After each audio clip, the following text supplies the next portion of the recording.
தமிழர் கட்சியும் தமிழக வெற்றிக் கழகமும் கூட்டணி அமைப்பது குறித்தான கேள்விக்கு திமுக அமைப்பு செயலாளர் RS பாரதி கொந்தளித்துள்ளார்.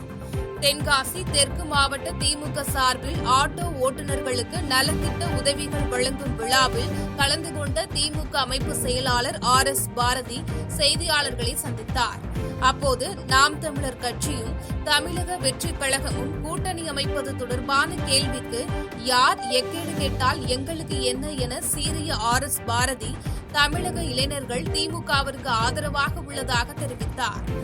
கவர்னர் உண்மைக்கு மாறான கருத்துக்களை தெரிவிப்பதை வழக்கமாக கொண்டுள்ளதாக குற்றம் சாட்டினார். மதுக்கடைகளை படிப்படியாக குறைப்பதாக தாங்கள் தேர்தல் அறிக்கை வெளியிட்டு அதை நிறைவேற்றவில்லை என நிருபர்கள் கேட்ட கேள்விக்கு இதுகுறித்து தான் பதிலளிக்க முடியாது என கூறினார். அவர் பேசக்கூடாத பேச்செல்லாம் பேசல, உண்மைக்கு மாறா பேசுவதை ஒரு தொழிலாக வச்சிருக்கிறார். அது மட்டும் இல்ல, அந்த தெளிவா 505 வாக்குறுதியும் ஏறத்தாழ 404 நிறைவேற்றப்பட்டதுன்னு சட்டசபையிலும் எதிர்கட்சி தலைவர் வச்சுக்கிட்டு தலைவர் படிச்சுட்டாரு. எஞ்சி இருக்கக்கூடியதுல மத்திய சர்க்காருடைய அனுமதிக்காக சிலது காத்திருக்கு, மீறி நடந்து கொண்டிருக்கிறது. ஆக கொடுத்த வாக்குறுதியை ஏறத்தாழ 90% 95% நிறைவேற்றப்பட்டிருக்கு. இதுவரையில் எந்த ஆட்சியும் இந்த அளவுக்கு பெர்ஃபார்ம் பண்ணதில்லை. ஈரோடு மாவட்டம் பெருந்துறை அருகே லாரியில் ரகசிய அறை அமைத்து கடத்தி வரப்பட்ட சுமார் 745 கிலோ தடை செய்யப்பட்ட புகையிலை பொருட்களை போலீசார் அதிரடியாக பறிமுதல் செய்தனர். ஈரோடு மாவட்டம் பெருந்துறை காவல் நிலைய எல்லைக்குட்பட்ட விஜயமங்கலம் சுங்கச்சாவடியில் போலீசார் வாகன தணிக்கையில் ஈடுபட்டுக் கொண்டிருந்த போது வந்த ஈச்சர் கண்டெய்னர் லாரியை தடுத்து நிறுத்தி சோதனை செய்தனர். வாகனத்தின் உட்புறம் ரகசிய அறை ஒன்று அமைக்கப்பட்டிருப்பதை கண்டறிந்து சோதனை செய்தபோது மூட்டை மூட்டையாக தடை செய்யப்பட்ட புகையிலை பொருட்கள் பதுக்கி வைத்திருந்ததை தெரியவந்தது. இதனைத் தொடர்ந்து 745.150 கிலோ எடையுள்ள புகையிலை பொருட்களை பறிமுதல் செய்த போலீசார் ஒருவரை கைது செய்து விசாரணை நடத்தி வருகின்றனர்.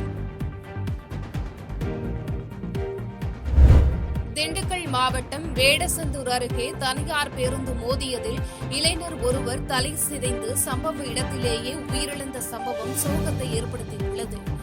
திண்டுக்கல் போக்குவரத்து நகரைச் சேர்ந்த கார்த்திக் இருசக்கர வாகனத்தில் நாயக்கன்பட்டி அருகே சென்று கொண்டிருந்த போது பின்னால் வந்த தனியார் பேருந்து ஒன்று மோதி விபத்துக்குள்ளானது.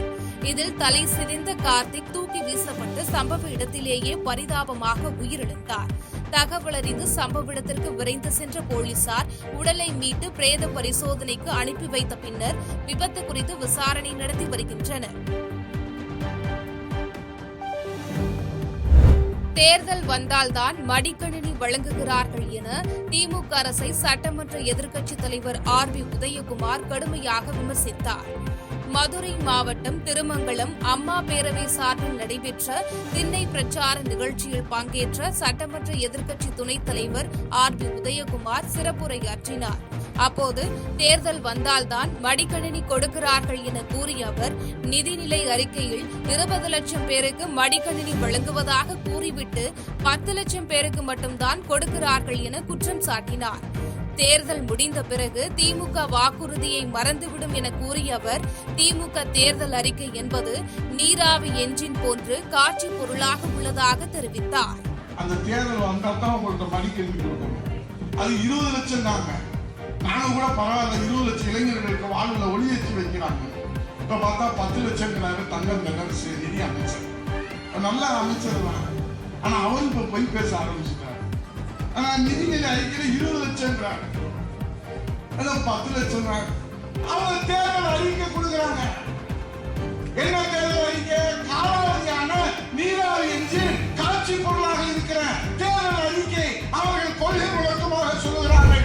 ராமநாதபுரம் மாவட்டத்தைச் சேர்ந்த OPS ஆதரவாளர் தர்மர் MP அதிமுகவில் இணைந்த நிகழ்வு சலசலப்பை ஏற்படுத்தியுள்ளது.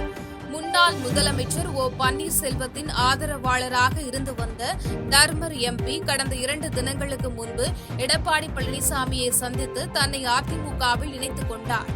இந்த நிலையில் ராமநாதபுரம் மாவட்டத்தைச் சேர்ந்த நிர்வாகிகள் பெரியகுளத்தில் முன்னாள் முதல்வர் ஓ பன்னீர்செல்வத்தை மரியாதை நிமித்தமாக சந்தித்து ஆலோசனை மேற்கொண்டனர்.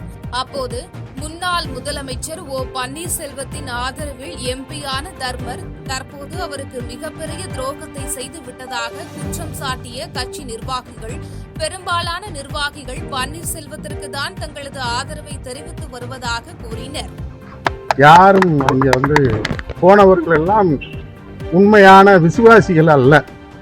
தர்மர் இங்க இருந்து அங்கே போயிருக்காருன்னா அவர் முறைப்படி விசுவாசமான தொண்டனாக இருந்திருப்பாரேயானால் ஒருங்கிணைப்பாளருடைய பரிந்துரையின் பேரில் மேலவை உறுப்பினராக வந்தவர்.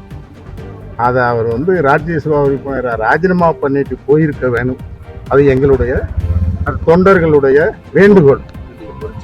செய்திகளை உடனுக்குடன் தெரிந்து கொள்ள கீழ்கண்ட கேபிள் மற்றும் டிடிஎச் நெட்வொர்க்குகளில் எம்நாடு செய்தி தொலைக்காட்சியை காணுங்கள். பாதகம் செய்பவரை கண்டால் நாம் பயம் கொள்ளலாகாது பாப்பா. மோதி மிதித்து விடு பாப்பா, அவர் முகத்தில் உமிழ்ந்து விடு பாப்பா. அண்மை செய்திகளை உடனுக்குடன் தெரிந்து கொள்ள இணைந்திருங்கள் எம்நாடு தொலைக்காட்சியுடன்.